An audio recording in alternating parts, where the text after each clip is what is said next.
Shalom, devosi Ayub pasal 21.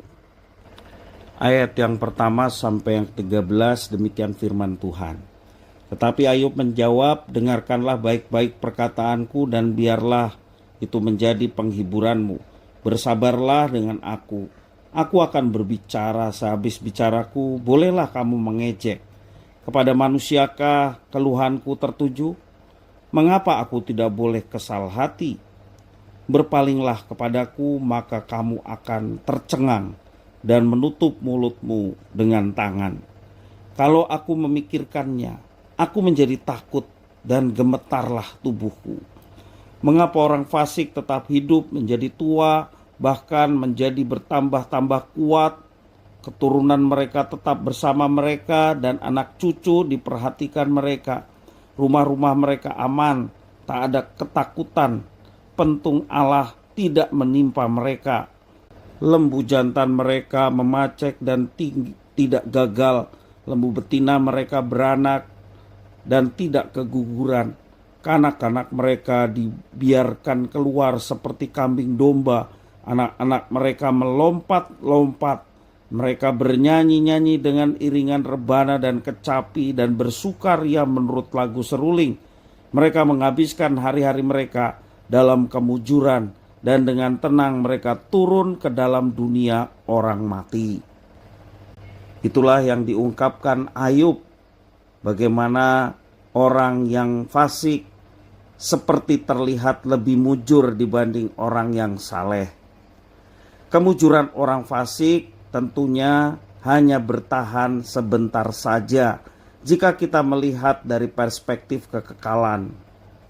Tetapi jika kita hanya melihat dalam kehidupan ini secara kasat mata, maka kemujuran orang fasik tampaknya begitu bertahan lama. Itu juga yang dilihat Ayub dan dinyatakan dalam pasal ini.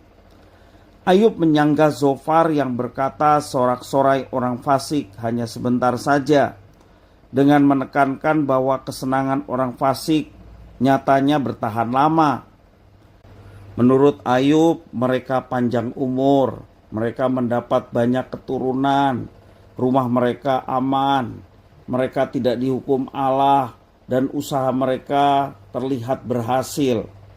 Keturunan mereka pun hidup bahagia, menikmati keberuntungan, dan akhirnya meninggal dengan tenang. Dalam ayat 11-13. Memang sering juga Tuhan Allah menghukum orang fasik, bahkan keturunan mereka. Tetapi pada kenyataannya banyak orang fasik yang tidak langsung dihukum. Kita perhatikan di dalam ayat 27-33 dikatakan, sesungguhnya aku mengetahui pikiranmu dan muslihat yang kamu rancangkan terhadap aku. Katamu, di mana rumah penguasa, di mana kemah tempat kediaman orang-orang fasik? Belum pernahkah kamu bertanya-tanya kepada orang-orang yang lewat di jalan? Dapatkah kamu menyangkal petunjuk-petunjuk mereka? Bahwa orang jahat terlindung pada hari kebinasaan dan diselamatkan pada hari murka Allah? Siapa yang akan langsung menggugat kelakuannya dan mengganjar perbuatannya? Dialah yang dibawa ke kuburan dan jiratnya dirawat orang. Dengan nyaman ia ditutupi oleh gumpalan-gumpalan tanah di lembah. Setiap orang mengikuti dia, dan yang mendahului dia tidak terbilang banyaknya. Jadi jelas dikatakan bahwa ada banyak orang yang fasik tidak langsung dihukum oleh Allah. Ayub melihat bahwa walaupun betul Allah menghukum orang fasik dalam kehidupan ini, tetapi Allah juga sering membiarkan mereka hidup dengan mujur seumur hidup mereka, bahkan mati dengan tenang. Itu yang digambarkan di dalam pasal ini. Ayub menganggap apa yang dikatakan teman-temannya itu, bahwa orang fasik hanya bersorak-sorai sementara, itu merupakan penghiburan yang hampa. Ketika kita melihat di dunia sekitar kita, mau tidak mau kita harus mengakui bahwa banyak orang fasik yang terus hidup makmur, bahkan sampai akhir hidup mereka tidak berkekurangan dan kasat mata terlihat mereka makmur dan senang menjalani kehidupan. Tentu cukup banyak orang yang mendapat hukuman dalam kehidupan ini, tetapi banyak juga yang sepertinya tidak mendapat hukuman. Sebenarnya kita tidak perlu heran. Tuhan Allah sudah menyerahkan dunia ini kepada kuasa iblis. Kita membaca di dalam 1 Yohanes pasal 5 ayat 19. Kita tahu bahwa kita berasal dari Allah dan seluruh dunia berada di bawah kuasa si jahat. Karena dunia di bawah kuasa si jahat, sehingga tidak aneh banyak ketidakadilan yang terjadi di dunia ini. Memang keadilan yang tepat belum tentu diterima semua orang dalam hidup ini. Tetapi pada akhirnya di dalam pengadilan terakhir, Tuhan Allah yang penuh kuasa akan memberikan keadilan yang tepat, yang pas kepada semua manusia.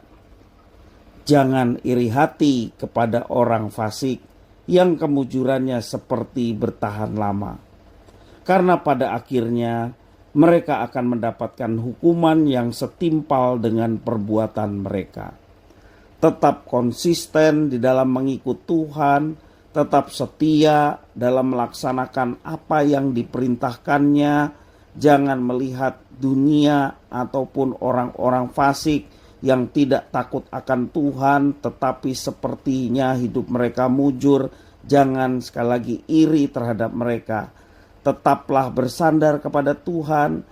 Walaupun saat ini kita sedang dalam kesulitan, sedang dalam masalah, percayalah semuanya itu Tuhan izinkan untuk kita tetap bersandar, berharap hanya kepadanya, dan alamilah penyertaannya yang penuh kuasa, sehingga hidup kita boleh dilepaskan dari berbagai macam tantangan, karena Tuhan berikan kekuatan dan kemampuan untuk kita bisa melewatinya. Sehingga kita boleh menang menghadapi semuanya, sampai pada akhirnya pengadilan Tuhan akan dinyatakan. Setiap orang yang percaya kepada Tuhan Yesus Kristus, dia akan boleh mengalami kebahagiaan bersama dengan Tuhan selama-lamanya. Sedangkan orang yang fasik, orang yang tidak percaya akan mendapatkan keadilan Tuhan berupa murka Tuhan yang akan dinyatakan atas mereka semua. Tetap semangat menjalani kehidupan. Tuhan Yesus memberkati.